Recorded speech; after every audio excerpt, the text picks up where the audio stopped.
दिगंबरा दिगंबरा श्रीपादवल्लभ दिगंबरा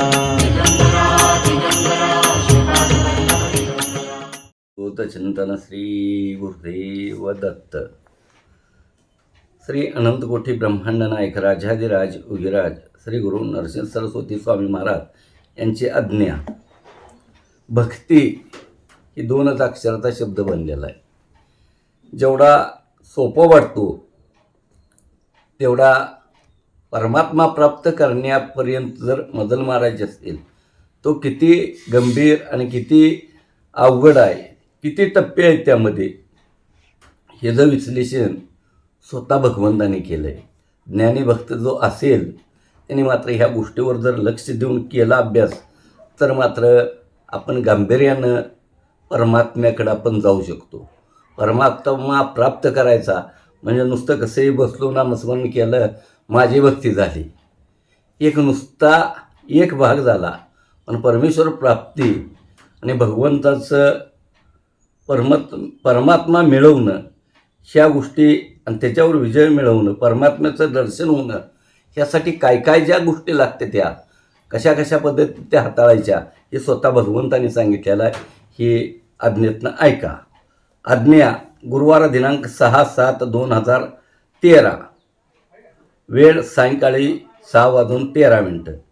भक्ती मार्गाकडे वाटचाल करताना मन, बुद्धी आणि आत्मा यांच्यावर विजय मिळवणं महत्त्वाचे आहे. भक्ती मार्गाकडे वाटचाल करत असताना मनावर, बुद्धीवर आणि आत्मा ह्याच्यावर विजय मिळवणं गरजेचं आहे. कारण ह्याला कारण दिलं आहे. का विजय मिळवायचं ह्याचं भगवंताने स्वतः सांगितलं आहे. कारण देह हा एवढा आपला मोठा आहे, 5 फूट 3.5 हाताचा देह आहे. ह्या देहापेक्षा सूक्ष्म इंद्रिय आहेत, सगळ्याला ज्ञात आहे. आता त्या इंद्रियापेक्षा मी भगवंताने सांगितलं आहे की सूक्ष्म मन आहे. मन आपल्याला दिसू शकत नाही पण ही इंद्रियापेक्षा सूक्ष्म आहे, ही तर आपण सगळी जाणतोच. मनापेक्षा बी सूक्ष्म बुद्धी आहे, मनापेक्षा बी लहान बुद्धी आहे आणि बुद्धीपेक्षा सूक्ष्म आपला असणारा शरीर चालवणारा हा आत्मा आहे. आत्म्यापेक्षा बी सूक्ष्म परमात्मा आहे. या गोष्टीवर विजय मिळवल्यानंतर त्या परमात्म्याचे दिव्य दर्शन होतंय. किती सुंदर आपल्या देहातल्याच गोष्टीचं वर्णन देऊन भगवंताने आपली प्राप्ती किती सोपी आहे ह्याचं वर्णन केलेलं आहे.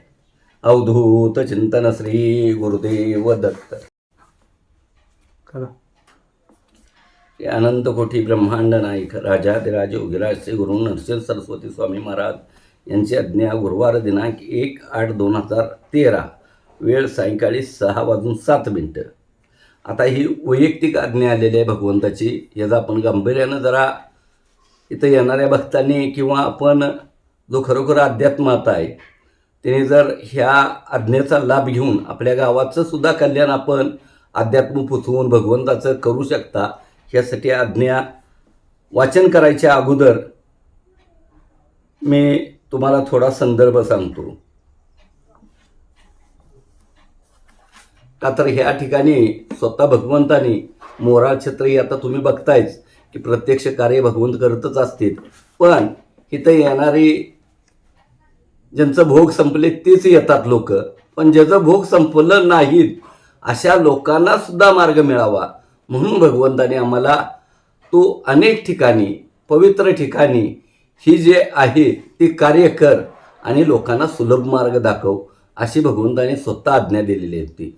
आणि ज्या पद्धतीत भगवंताच्या आज्ञा येतात त्यानुसार आम्ही कार्य करत असतो. आणि त्याच पद्धतीनं आम्ही प्रबोधनाचं कार्य अनेक गावी जाऊन जाऊन जाऊन करायला सुरुवात केली आहे. आज मला वाटतंय कार्य चालू असताना इथं अजूनही महाराजांच्या कृपेनं कुठलंही पैसे किंवा तुम्ही बिदागी दिली पाहिजे, देणगी दिली पाहिजे अशी कुठलीही गोष्ट आम्ही तिथं मागत नसतो. का तर इथं आमचं जी सेवेकरी मंडळ आहे ती इथं जाऊन तुम्हाला मार्गदर्शन करून तिथलं नियोजन करून फक्त तुम्ही तिथं सिस्टीम तुमच्या गावात पॉम्पलेट वाटणं, बाबांनो ही कार्यक्रम आहे हे जी माहिती देणं, तुम्ही अधिक आमचं थोडं बहुत सेवेकरी बी येत असते ती महाराजांचं, आणि तो जर कार्यक्रम जर घेतला तर आपल्या गावात कार्यक्रम आम्ही स्वतः येऊन सुद्धा करत असतो. आणि हे कार्य आम्ही पूर्वी, आज महाराजांच्या कृपेनं सगळी साधनं झाली ती, पण आम्ही अक्षरशः आज आमच्या सेवेकऱ्यांना, बऱ्याचशाच लोकांना पूर्वी कार्यक्रम घेतलेला माहीत आहे की मोटरसायकलवर आम्ही पादुका घेऊन आम्ही गाडीवरनं जाऊन आम्ही कार्यक्रम केलेला आहे ती. आणि हे प्रत्येक सोमवारी महाराजांनी कार्यक्रमाचं आम्हाला नियोजन दिलं होतं. का तर महाराज स्वतः बघते ती की तुमच्या प्रपंचात कुठली अडचण येऊ नये, कुणाचा उद्योग व्यवसाय बंद करू नये, एवढी भगवंताने काळजी घेतली होती. का तर ह्याचं उदाहरण मी सांगतो. का तर माझं सराफकट्ट्याला सांगलीला सोने चांदीच्या टंचाचं अधिक व्यापाराचं दुकान होतं, आणि सराफकट्ट्याला सांगलीला तुम्हाला सगळ्यांना माहीत आहे सांगली जिल्ह्यात की सोमवारी सुट्टी असते. ह्यामुळं सोमवारचा महाराजांनी कार्य दिलं. त्यातच आमचा एक सेवेकरी आबास्वामी म्हणून आहेत, त्यांना सुद्धा दैवयोगानं सोमवारची सुट्टी होती.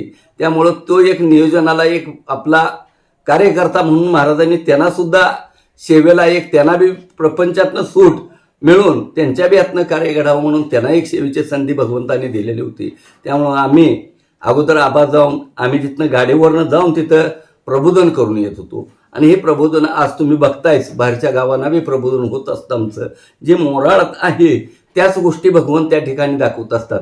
का तर कार्य करणारा भगवंतच असतात, फक्त आम्ही एक निमित्त मात्र म्हणून त्या गावात जाऊन दत्तप्रभूंचं आत्ता सध्या चाललेलं कार्य काय आहे हे आम्ही महाराजांच्या कृपेनं तुम्हाला समजून सांगत असतो. एवढंच हा विषय आहे.